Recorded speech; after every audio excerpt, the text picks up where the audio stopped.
Cheers. Cheers. Oh my God, Jay. Welcome to another episode of Marlon vs. Marlon. I'm your boy Marlon. And I'm your boy Marlon.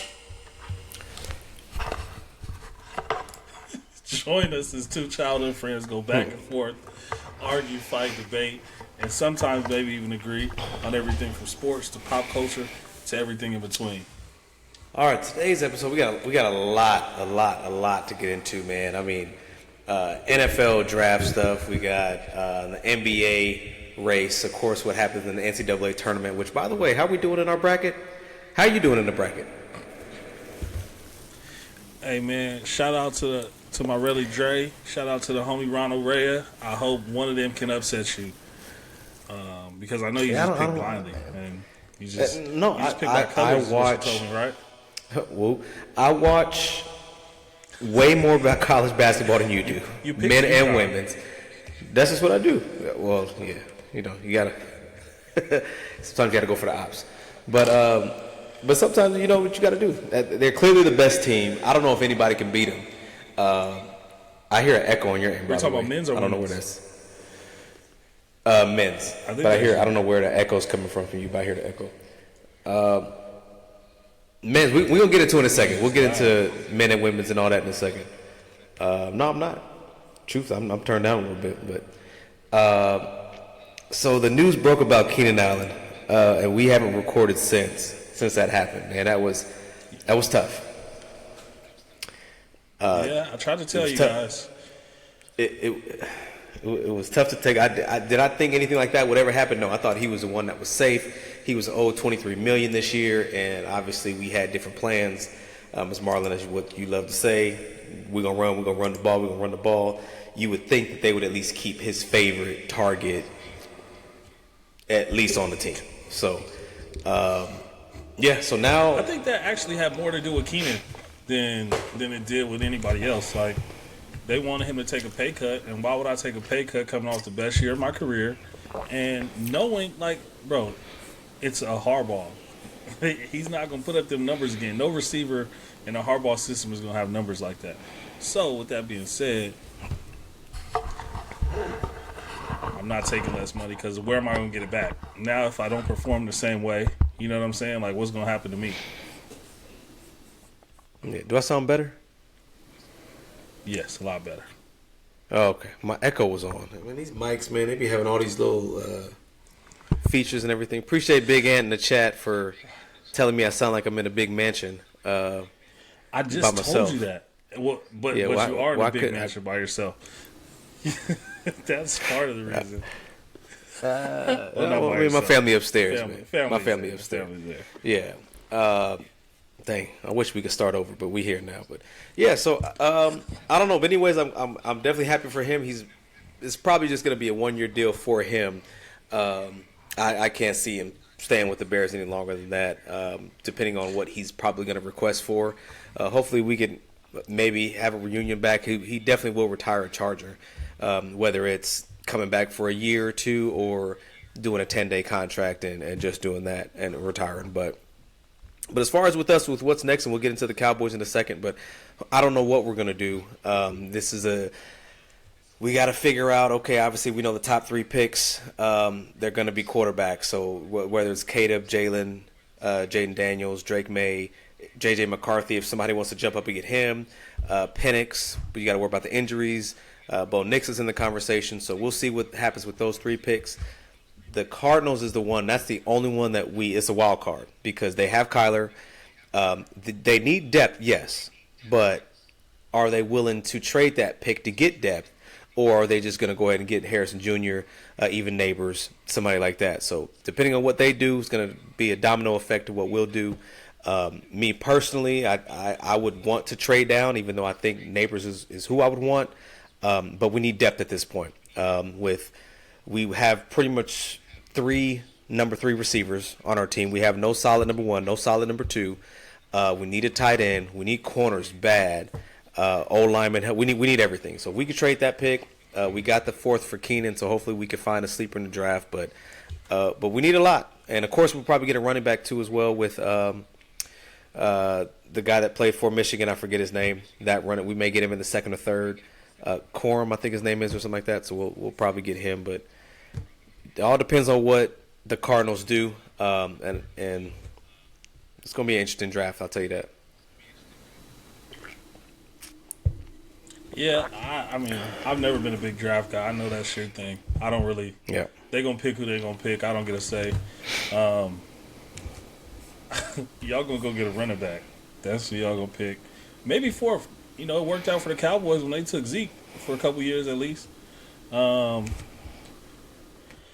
Speaking of, you ready for that reunion? I haven't paid attention to football. Ready for what? Yeah, you ready for that reunion whenever Zeke comes back? To the Cowboys? Yeah. Oh, I don't care what the Cowboys do. What? Oh, so you're not a fan anymore? Nah, wish them the best. Wish. Oh, so you need a team? You need a team? No. Oh, okay. Okay. All right. I'm good. I'm good. So we'll see what they. I can see the Cowboys because obviously they did nothing in the offseason, like literally nothing but separate or part ways with players. So I can see the Cowboys possibly doing something where I can see them trading in the draft, trading up to possibly get somebody. I don't know. The news came out that they weren't giving Dak that $60 million guaranteed contract, so that's going to be interesting to see how that plays out. I can't see a situation where Dak comes back next year unless they obviously go far, like deep in the playoffs. I'm talking really Super Bowl at that point. That's the only way I think they'll bring Dak back. But Trey Lance, is he the guy? Absolutely not. But you traded for him, so are you willing to pull what the Packers did and say, all right, Jordan Love, you're up. Let's see what you got. And I think they might be looking at that and saying, all right, well, let's see what the kid has, because just as with the Chargers, we've had this team for years and years and years. We weren't, had an okay season, a horrible season, okay. So you got to break up the family and see what else you got. So I either think they're trading up in the draft, or next year they're probably going to move ahead with Trey Lance. I don't think either one of those are happening. It just doesn't make sense. Who's going to be available? The quarterbacks available this year, Dak was better than. You had Russell Wilson. You had Kirk Cousins. Mm-hmm. So like the type of quarterbacks that you replace Dak with is a quarterback that's not going to be available. So it doesn't make sense to. And if anybody thought Trey Lance was Jordan Love, he wouldn't be in his fifth year without being a starter, or sixth year, whatever year he's going into, without being a starter. So I don't think that's the right comparison.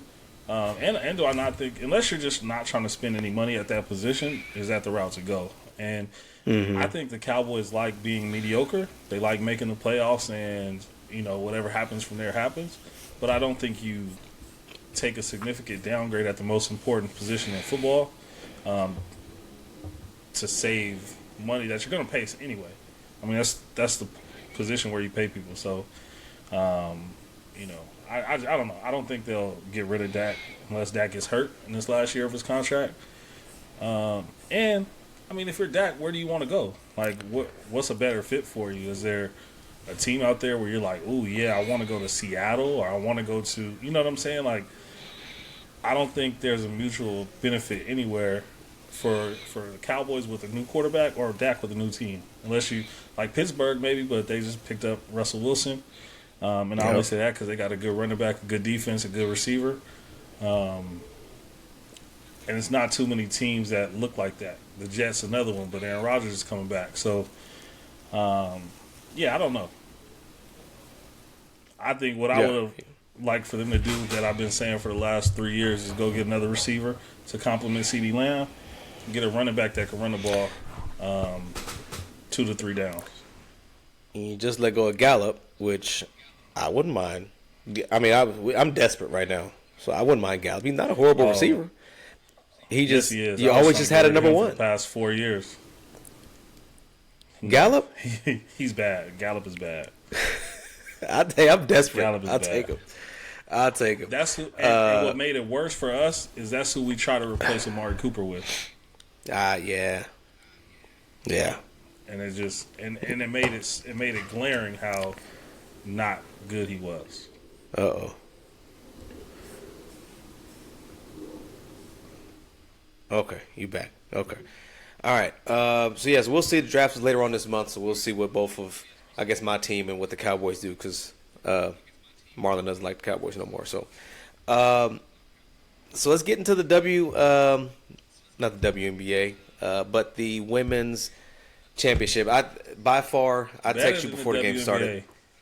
Yes, that's I think the best the best day, the best stretch out of all the games that we've had. The round of 64, 32. This was the best day in general of sports with these two teams. So, yeah, man, Caitlin Clark, she's. I just want to say this is how we know that you didn't even watch any of the men's tournament because of that statement you just made yesterday or about yesterday. For the women's, I'm talking about the women's. I'm not talking about the men's. I'm talking about the women's. Best day in sports. Well, the best day as far as the women's round, the women's tournament, the women's bracket. Okay. Yeah, that's what I'm saying. With these two games outnumbered the first round, the round of 32, Sweet 16, in my opinion, with these two games. So, and there's a lot of course, you had the rematch with Iowa and LSU, which we can get into that game first. Angel came out hot, and I think, and we'll get into Haley Van Lith in a second too, and why I think she's leaving and going somewhere else next year. But Caitlin, they should have thrown more people on her, different schemes defensively and all that. Haley was not somebody that you would want to put on her. I don't think she's a great defender for one. She's a lot shorter than her. She's not quick enough, in my opinion. But yeah, Caitlin did what she did. Angel started out hot, but Caitlin with the passing, she's accurate. She's created opportunities for other girls, and they did that. But it was definitely a great. From a basketball fan, it was a great game.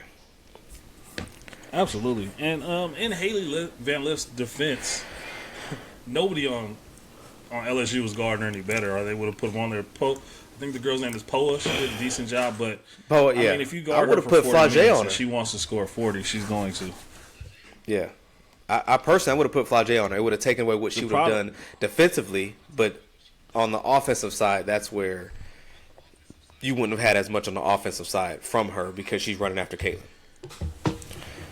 Yeah, that's the problem. When they ask so much from her on the offensive end, you can't really commit her to Caitlin on defense. So, and she can't guard Caitlin either. This is to go to the Final Four. If she could guard Caitlin, she would have. Haley was just a casualty of war. Like, you know what I'm saying? So, yeah. I think she'll stay at LSU, maybe, but I just don't like, and I've been saying this all year, I don't like how Mulkey has used her. I mean, she was the ACC, like a leading scorer in the ACC last year. For her to come over there and just pass the ball around and like dump it into the post is really a misuse of talent in that case. Yeah, and which is exactly why I think she's going to go. It doesn't fit the system. It doesn't fit the scheme. As you said, last year, the year before, she was a beast. And the offense ran through her. Now the offense, they have different schemes for Flage, and they got a lot of different schemes for Angel Reese. Like, that's really how that offense is structured, and Haley kind of fits in where she does. But with jump shot here or there. But you're right, but it should be running through her and Flage. And, I agree. And the other wing, too. And then let Angel Reese do what she does on the offensive glass because she's not a very skilled offensive player. So, like, you gotta let her eat off dump-offs, let them create, get their own buckets, and then, as defenses help and converge, she gets offensive rebounds, she gets dump passes for layups. Because that's all she's doing anyway. I ain't seen her hit a jump shot this year. So, I'm gonna cut this. I'm gonna cut this part and post it. I'll probably get a lot of hate for it because why you hate Angel Reese? Why I don't. I think she's pretty decent. Do I think she's one of the best? Do I think she's one of the best players, if you will, in the NCAA tournament. I mean, she's up there, but is she top 5? Probably not. But when you think of the WNBA, and there's a lot of chatter about, oh yeah, is she ready to come out? All that stuff. Is she going to come out? She needs to stay. I think she needs to stay, and then from there, and the reason why is whenever she gets into the league, what would you say? She's about what? Maybe 6'2", 6'3", 6'1", yeah, 6'1", 6'2", maybe. I don't know. Yeah, she's still on the shorter side, which I mean, is look at me calling somebody short. But when you look at what the potential matchups that you'll have, when you look at like a Breanna Stewart, you're not guarding that. Asia Wilson, she'll kill you in the paint. She'll kill you on the defensive side. Alyssa Thomas, you're not messing with her. Let's go down a little bit more. I can't even think of her. Coyer, that's another one. You're not touching. Brittany Griner, she's on the end of her career, but still, there's a lot of the girl from the Sparks, Aguma Mike, I believe her. I mean, I know I'm saying her name wrong, but there's a lot of Sabali. There's a lot of fire. There's a lot of great talent at the 4 and the 5 position that will eat her alive. Even Aaliyah Boston, she holds her own. She was ready when she came out into the league last year. So there's just a lot of Deladon's a little older, but she's a skilled player. Angel Reese, in my opinion, she's decent. Who watches a whole bunch of basketball, women's basketball, you sure are reading off a list pretty good over there. Yeah, it's a couple names I messed up, but it's just like one. But there's a lot of there's and when you think of Angel Reese, what does she do well? And I feel like this is what we're having this conversation about Giannis and Lamar Jackson and all that. But she's in that same category. Like, what does she do well? No, I'm not going to disrespect Giannis like that. Giannis doesn't have a very strong offensive talent, offensive skill set. He can still his strength, his size. Like if she was 6'7", this will be a different conversation. And stronger than everybody, it will be a different conversation. And that's what Giannis is. For her, she's almost like more comparable to like a Draymond Green. Like I rebound, I antagonize, I play defense. I'm like the heartbeat of my team. Like and no disrespect to Draymond because he does have a bunch of intangibles that impact the game, but as far as a skill set like an offense, I'm not worried about you scoring 30. I'm not worried about you're going to score 10, 15 maybe throughout the flow of the game because we got a double Steph. You're going to have an open jump shot. You're going to get an offensive rebound put back, some things like that.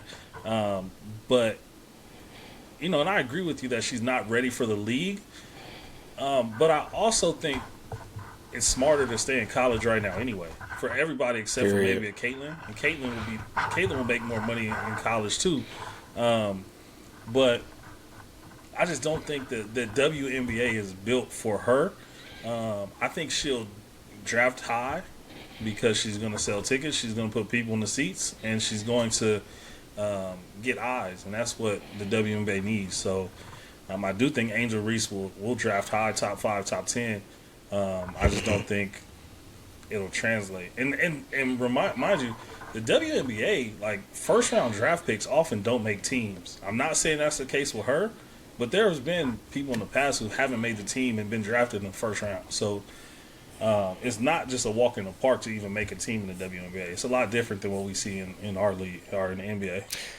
Yeah, there was, I forget who it was, but one of the top prospects got drafted. I forget what team she played for, but she was a big woman, got drafted, and as you just said, when you think you make the team, you still got to try out. You still got to make the team, and there's still players from overseas that are coming in and all that. So, but yeah, no, that's true. But I just think that if she's smart, she'll stay, build up her game a little more. Same with Haley. I don't think that she's ready. I think once she's in a better system, her stock is going to rise a lot.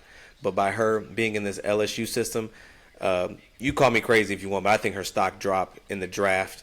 But when you look back at what she does, what she did in Louisville, yeah. And I don't when you look back at what she did in Louisville, you know what she's capable of doing. Right. I agree. And I just want to say this too. This is the first time we've ever seen two schools with both men and women in the Final Four. Super rare. Shout out to UConn and NC State. UConn obviously blue blood, but NC State being able to kind of be a Cinderella on both sides is crazy. But I'm gonna add another tidbit that a lot of people don't know. Division II, the same school actually won the national championship for both men's and women's. Minnesota State, Mankota. So, you know how crazy would that be for Division I and II if the same school won men's and women national championships? That would be epic. It'd be wild. UConn has a and chance I think to do it. NC State would need some luck. And I think with the NC State men, they didn't make it. The last time they got this far was what, 86, I think, or something like that. So, yeah, somewhere in the 80s. Yeah, if you ever watch, earlier in the year they do the Jimmy V Classic. Jim Valvino. That was the last time when he's running around the court trying to find somebody to hug. That was the last time NC State made it. So, but it's definitely a great story. So going to the other game, your girl. Juju, me personally, I think she's ready. She's ready to go now. Like I'm sure she's gonna stay, but I love her game. And you actually put me on her, probably around this time last year, the year before. But I love her size. I love her ability to obviously see players, drive, shoot, create space, create her own shot. And then she's pretty solid defensively. I love that her and Paige were guarding each other a good chunk of the game. And that's how it should be. Kobe would do it. Younger LeBron would do it. Younger D Wade would do it. Like a lot of the best players would love to guard the other best players on the other side. So I know I'm jumping over to the NBA, but still with some of the greats, especially in the big moments, that's what you want to do. So I love the back and forth that they had. I just think Paige, which we've been up and down with her, she sat out all last year. And then the year before, she obviously messed up her knee. The year before, she won, I believe it was the Freshman of the Year, I believe, one of the awards. So it's been good to see her at least come back. She probably could have came back last year, but, rehab that knee and everything. But it's crazy. It feels like just yesterday she was just out and, coaching on the sidelines and all that stuff. And here she is in the Final Four. So huge shout out to both of them. It was a great game, and we're going to see a lot of these two in the future. Yeah, I think shout out to UConn. They played a hell of a game. Shout out to B Rats over in Dallas Central. He's a big UConn guy. But Juju, I think, as good as she is, as talented as she is, I think that game yesterday kind of showed her youth and showed her inexperience and just at this level. And it's not a knock to her, but there was a lot of stuff throughout that game that I think she'll take to this offseason and get way better. Like, I think the Juju we see next year will be crazy good. Not to mention USC has the best recruiting class coming in this year. They got 3 McDonald's All-Americans coming in to add to that roster that they have of young talent. But I will say this. We talked about LSU and their game style. I think USC, because Juju is she's like AI was, like very ball, like volume score. You know what I mean? Mm-hmm. Like she's going to shoot more than she's going to pass when she has the ball.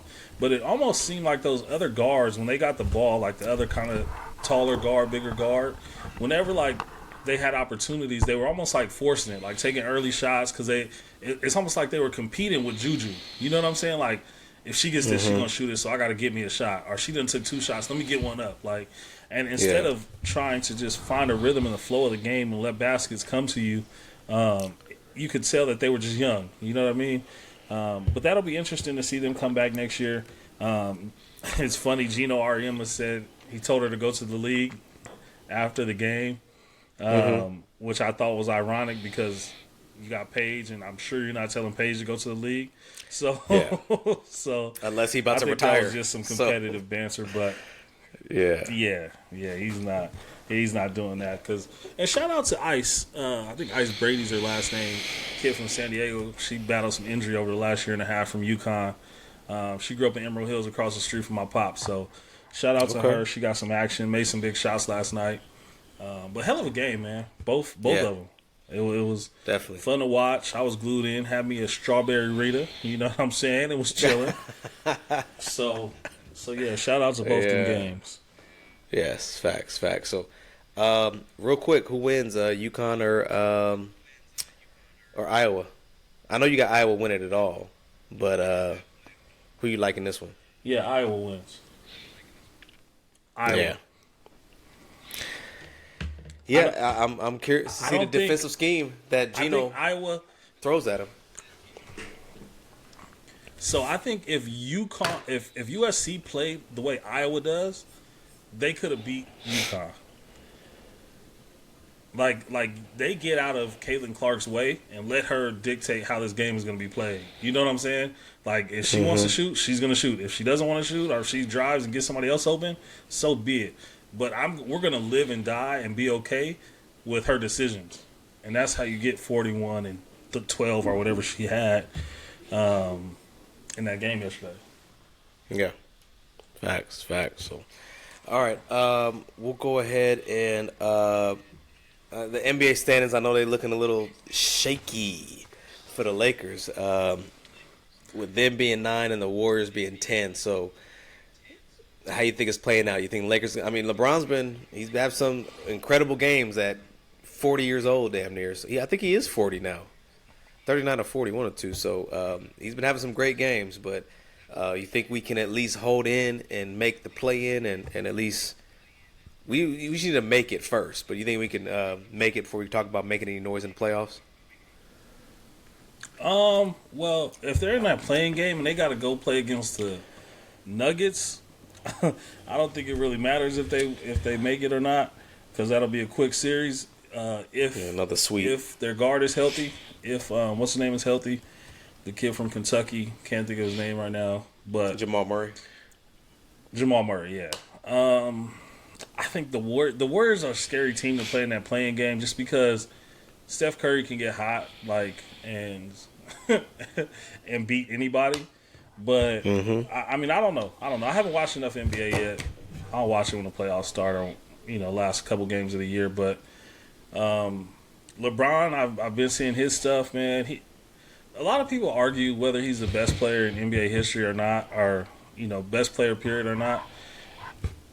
And even if you don't say he's the best player ever, like, he's had the best career ever. We've never seen this before, like, never. And people say, "Oh, he played longer than Jordan." Like, I don't care. Like, that just speaks to the greatness.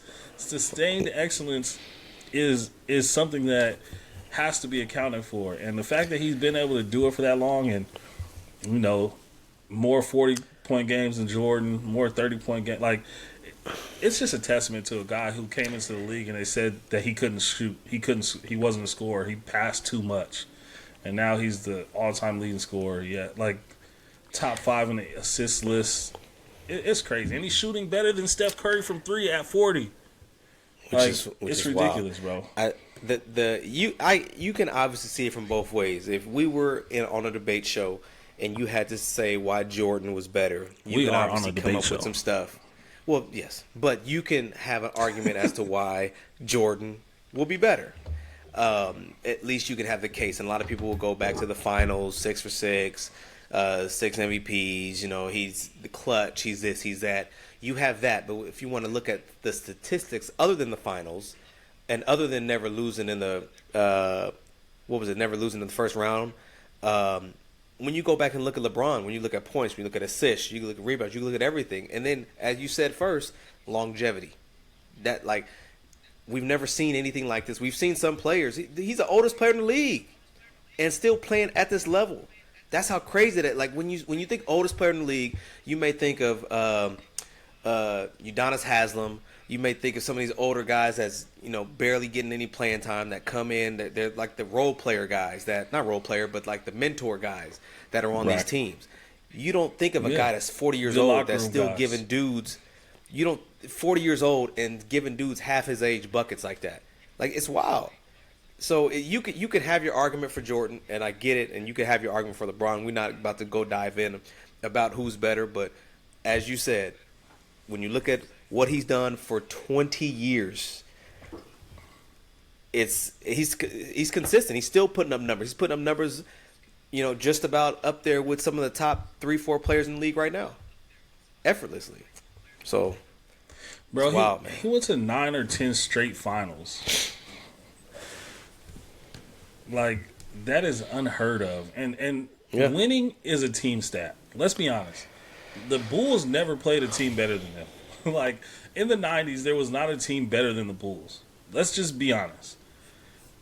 The Cavs, the Heat, they had to play against a team that went 73-9, and then they added Kevin Durant. Like, just put that just put that into your thought process. This is what a team that broke the all-time record for wins.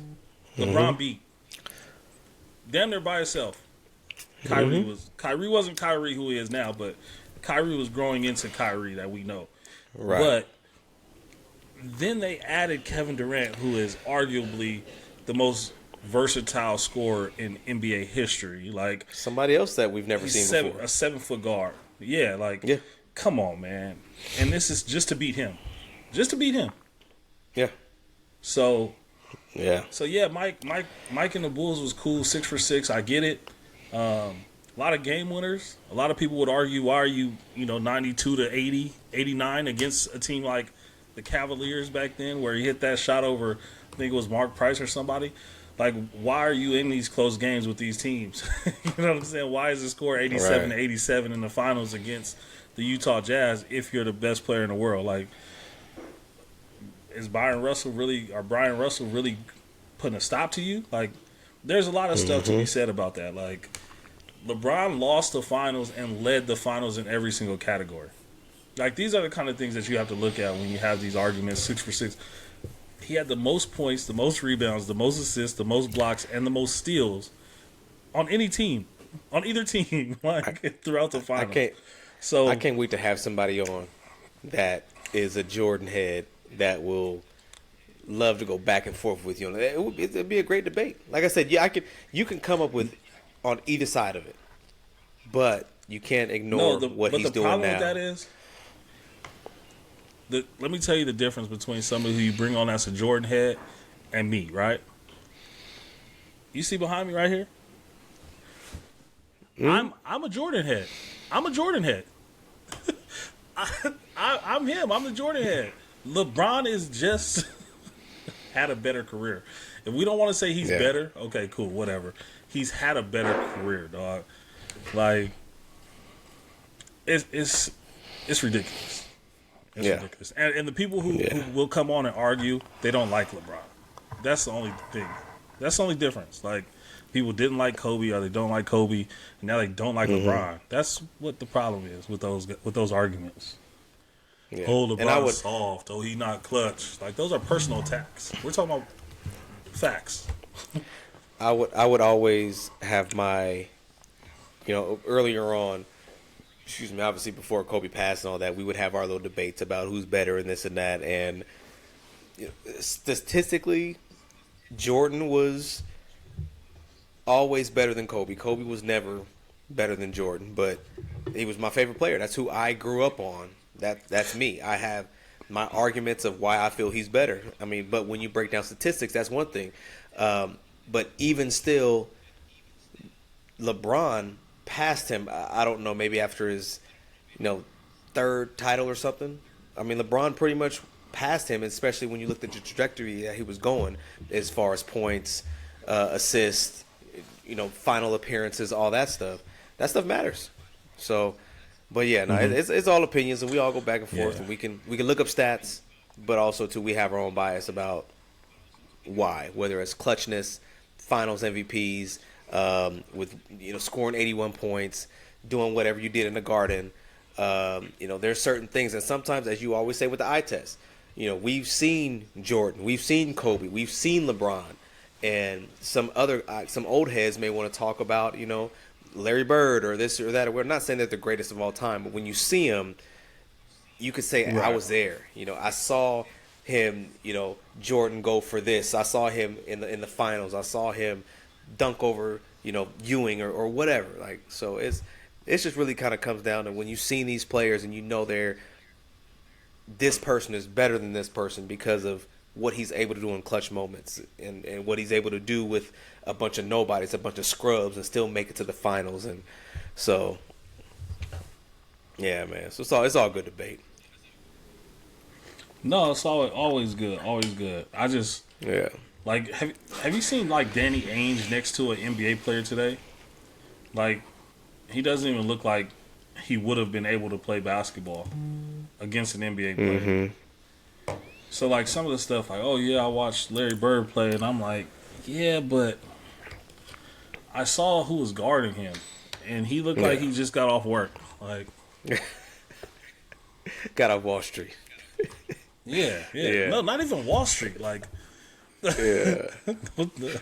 no disrespect to any profession, but it wasn't Wall Street these guys were coming from. They were like bus drivers or something like that. Like they weren't corporate America or anything. All right, man. So No last two things I disrespect to got the bus for drivers. Shout out to the bus drivers out there. you. Facts. I got some family that's bus drivers. So, last couple things I got for you, man. We saw the news that happened with Diddy and his family. Houses got raided. You know, all that stuff. It's not looking good. It's not looking good. It's not looking great. We're hearing the accusations and the rumors and all that. Whether it's true or not, we're gonna find out soon. From them confiscating, laptops and seeing he has cameras in all his other rooms and stuff. I just think it's and we heard the news about Meek Mill and Usher and all these other people that were. You think Meek Mill is gay? He's one of my favorite rappers, so I mean I hope not. But I mean he seemed like a hood dude from Philly. So if he was gay, he couldn't be one of your favorite rappers?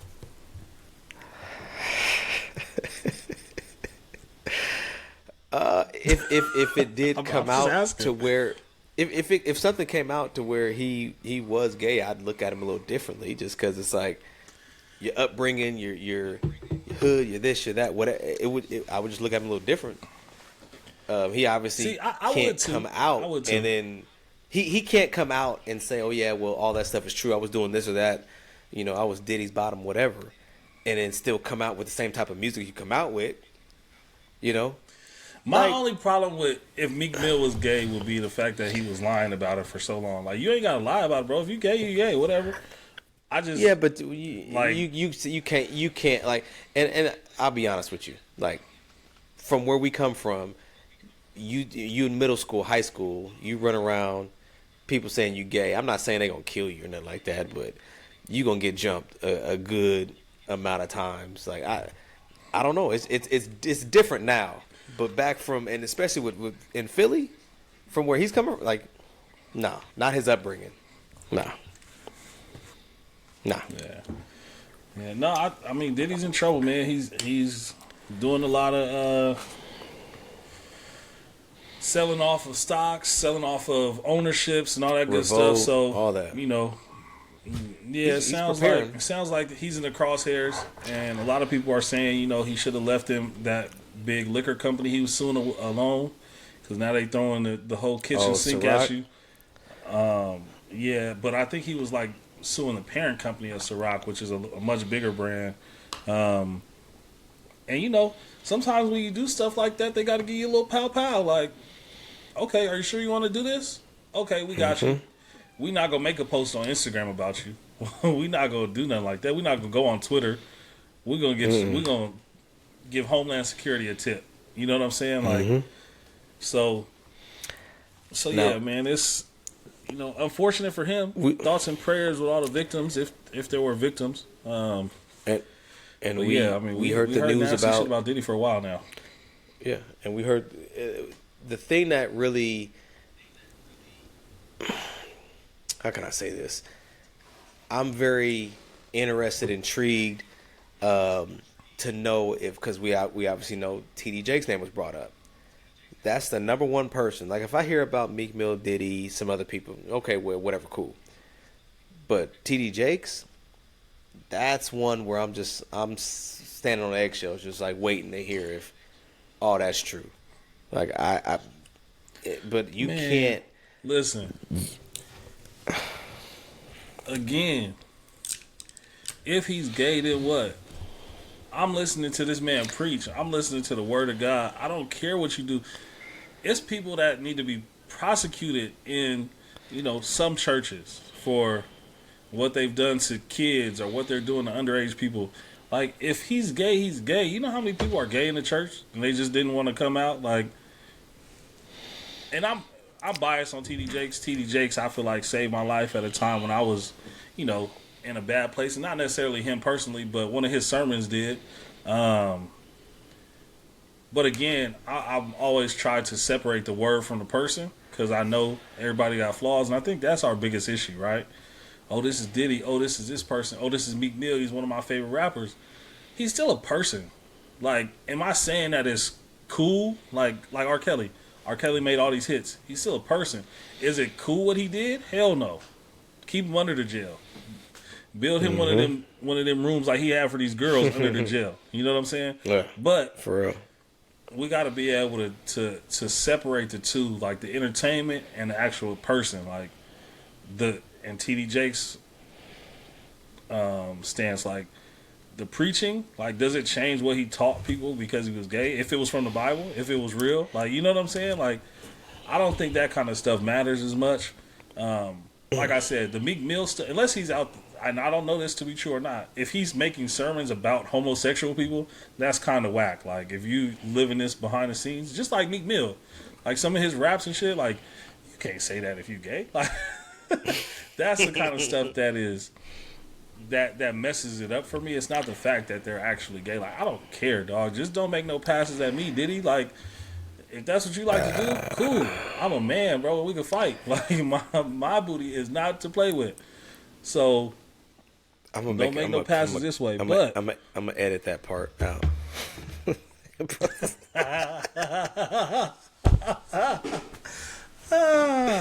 I'll just put it on my story and just leave it there. Yeah, dog, I know what you said. I don't know. Like I said, I hope all of it's not true. It's another conversation for another day. But it's you brought it up, man. Don't be trying to run away from it now.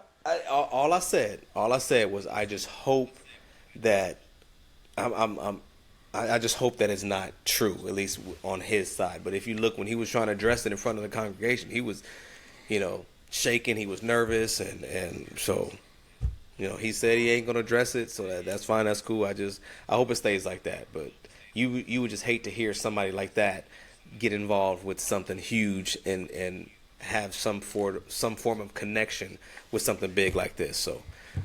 I would just hate that for him, for his family, and even his daughter. I like listen to his daughter. His daughter has Sarah Roberts, some great sermons. So Caroline and I watch them too. So I would just hate that for just him, his family, and that church. Like that church is never going to be the same if that information comes out. What happened? Well, we gonna see. Oh, I'm just saying we're gonna see if that changes things or if... it definitely will. But that's all I was saying. Like I hope that is not the case. But his whole life, that whole church, it's never going to be the same. So, but of course, it takes nothing away from his previous sermons and all that stuff. But you have to take everything with a little bit of grain of salt. Like and everybody has their secrets, and so that's my question. Though. Why? Through, so why you think that? I don't. It almost feels like I've just been lied to the whole time. That he was not. Okay. You for years you taught me about marriage, about being a father, about being this, being that, just everything, how to love your wife, how to do all this stuff, and then you turn around and you're doing it. And I'm not saying pastors need to be perfect, because pastors are human too, and we've seen some really messed up stuff over the years of pastors getting caught doing, or cheating, or whatever the case. So they're not. I'm not saying that you need to be perfect, but it's just going to be hard for me to look at you now, knowing that you were doing this for how long, and it could be worse, because you could be, if it's some sort of a sex trafficking thing and you're involved in that, I have to take everything that you've done, said in the past, and I have to just look like, man, like are you a good guy, or you're involved in all this. It just makes me look at you a little different. So that's really all I'm saying. I can't just ignore the fact that it's however deep it is, with it. Like your name just didn't randomly get brought up by, some people. Like, because they could have easily said Kirk Franklin. They could have said, whoever. But your name specifically was brought up, and everybody forgot all about it. And now we're going to find out if all of that is true. So I hope it's not, but this wasn't just any, meeny, miny, mo, let's land on him. Like, people know something. I'm hoping it's not true, like I said, but it's looking like he's connected in some way, form, or fashion with trafficking or something. And we all look at Diddy differently now. I don't think that's fair for us to assume. I don't think that's fair for us to assume that somebody who's named. And that's why I have to stop myself every couple seconds and say, I hope that's not true. But, so yeah. But like what I heard about T.D. Jakes was that he was gay. And to me, being gay and human or sex trafficking is two very different things. Like, and let's be honest. We come from San Diego. It's a lot. We knew a lot of people who was pimping back in the day, and they did a lot of things as far as that kind of thing goes, right? Back in the day, still. There are two. Well, yeah, still. I wasn't trying to incriminate nobody or let anybody listening think I know anything or have any information, because I don't. I know. There's a difference between human trafficking, where people are being kidnapped and taken and used for sex trafficking in that sense, and what it sounds like is going on here are consenting adults traveling from place to place to have sex with people. And to me, those are two very different things that can be boxed into the same wording, and that's dangerous. You know what I'm saying? Like, if Diddy was a pimp, say that. Don't say Diddy was sex trafficking if Diddy was pimping. You know what I'm saying? Like, he could be a nasty man, and we can still condone that, right? We can still not condone his acts. But I think the wordplay on that is for a reason, but that's two very different things, because if they're saying 50 Cent's ex or his baby mom was a sex worker, right? Little sex worker.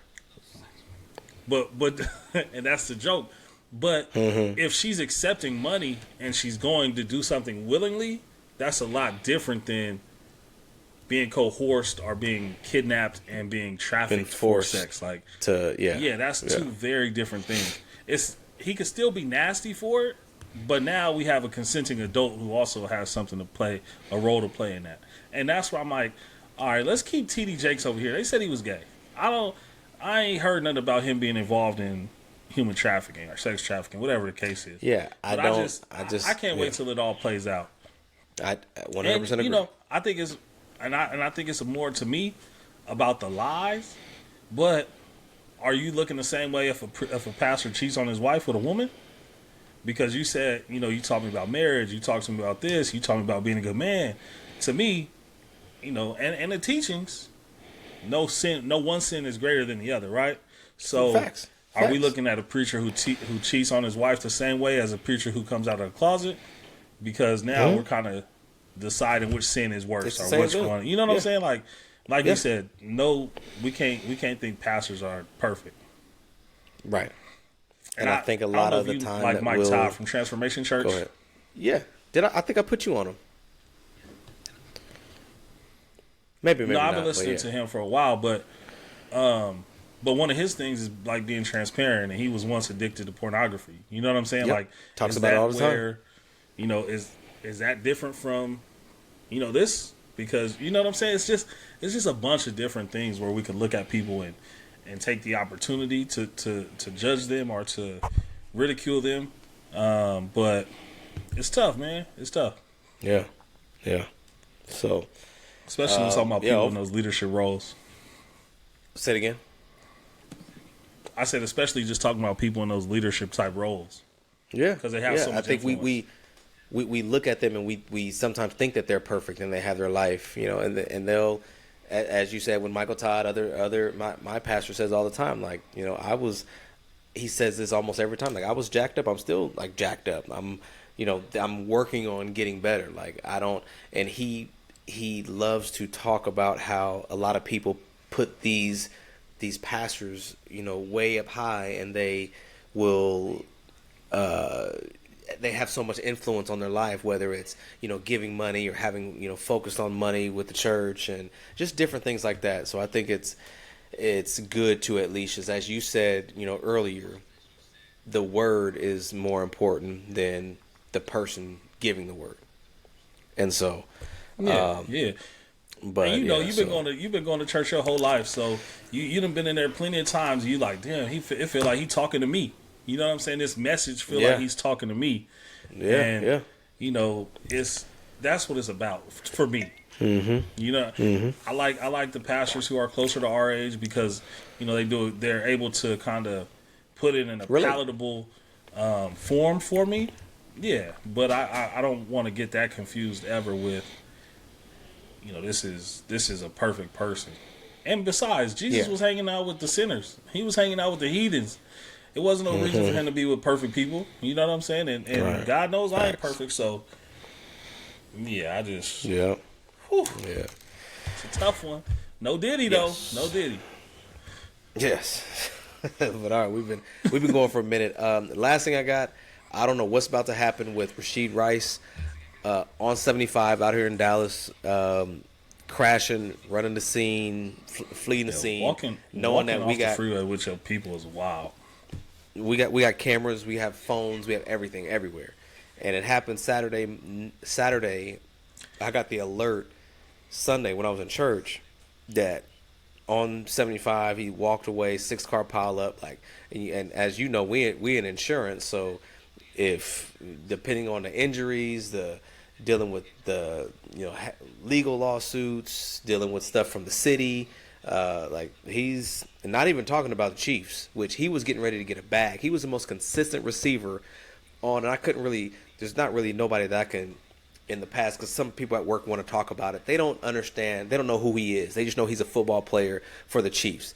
But he was the most consistent thing about the Chiefs other than Mahomes and the defense last year on the offensive side. So if he had another consistent season alongside Hollywood Brown, he was about to get paid.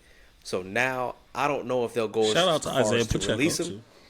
Pacheco was all right. He was hurt a little bit. Clyde Edwards-Helaire had to step in here and there, but Rashard was, with a room full of no receivers, he was the guy. So I don't know that they'll go as far as to release him, but I think it's funny too that he's what's the word I'm looking for? He's working along with the police, and he's being there's a word that I'm cooperative. I can't. He's being cooperative with the police, and I was like, well, of course he is. They got video of you walking away and knowing that it's registered in your name, so it's obvious. Like, you better cooperate. Yeah, it's a tough one.